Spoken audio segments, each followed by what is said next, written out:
Our viewers what it's like for you living with autism. I was only diagnosed when I was 27 after, 4 years after the diagnosis of my eldest son. I'd spent almost my entire life feeling like nothing, feeling confused, lost, out of place, and pretty much a failure of a human being, to the point where from the age of 12 I was chronically self-harming, and at various periods throughout my life I've been suicidal and attempted to take my life. So at the time of diagnosis, I'd become so far detached from myself, who I was, that I had absolutely no idea. I had no idea who the real me was inside. So that piece of paper from the psychologist that said, "You're autistic," it allowed me for the first time in my life to feel human, to feel like something.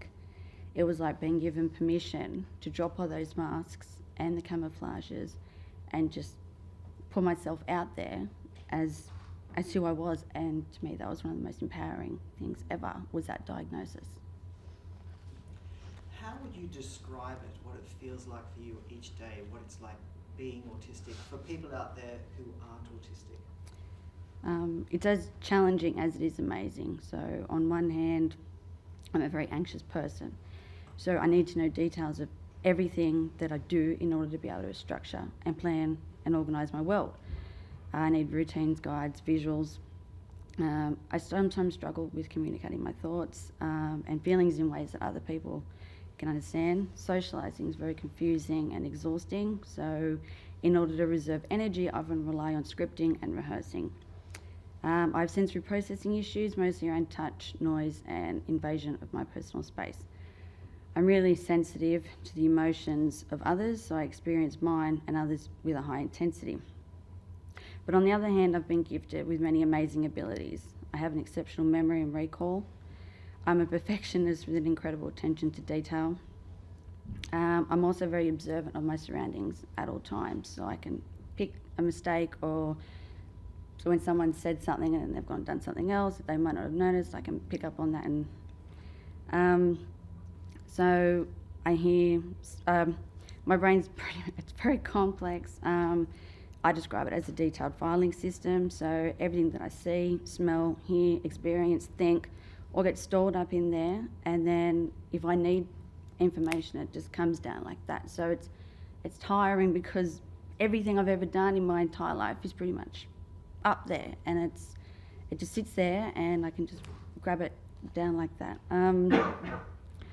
But because there's no off switch, that gets really tiring, exhausting. Even the positive stuff gets exhausting. Spotting mistakes all the time and seeing things wrong all the time, that's exhausting. Constantly just thinking and not being able to shut that off. It sounds extraordinary. I wish I had some of those gifts.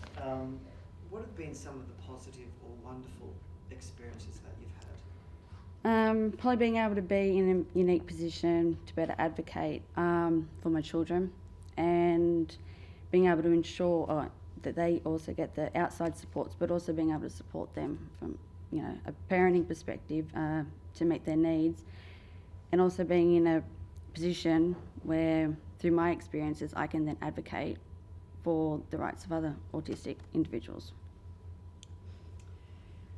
If the Prime Minister was sitting here right now, what would you say to him about how society could better support and understand autistic people? Well, first of all, you got to fix the NDIS. I mean, whilst that's a government scheme, through their information linkages and capacity building scheme, they're at the advantage and in a position to fund inclusive and accessible supports and activities through various organisations to improve society for us, to make it more inclusive and accessible for us. Because without that money, these organisations can't create those programs and everything to make society more inclusive for us. So you've got to fix the NDIS first. Yeah. Do you think the government deserve a little bit of credit, whichever government or parliament, for putting something like the NDIS in place to begin with? Yes, but also I mean, obviously we needed something like that, like the whole disability sector needed overhauling. Like there was a large percentage that weren't even getting any help. They weren't eligible for any help, and that's across all disability groups. But they really didn't put much effort and thought into the scheme. Like the model, that's not a sustainable model. It's not working. Or the legislation that they've got isn't working. It's a discriminative system. It's set up to support, but it is failing. Like there are people dying without being given the supports that they need. There's people being told you're not disabled enough or your condition's going to be cured. Like they've got people making the decisions about our future and the supports that we get when they don't even have the qualifications to be able to even say that stuff. They're just people in off the street that are saying, you don't get it, you get it. Like that's, how can, yeah, like that's. And Hayley, what would you say to the other people out there now watching this who are autistic? What would be your advice to them? Find your voice, whether it's verbally, through writing, even through art. Find your voice and use it to not only advocate for yourself, but to pave the way for the future generations so that one day we live in a world where we don't have to fight and that our needs are supported and that our rights are upheld and that our differences are embraced and celebrated. And finally,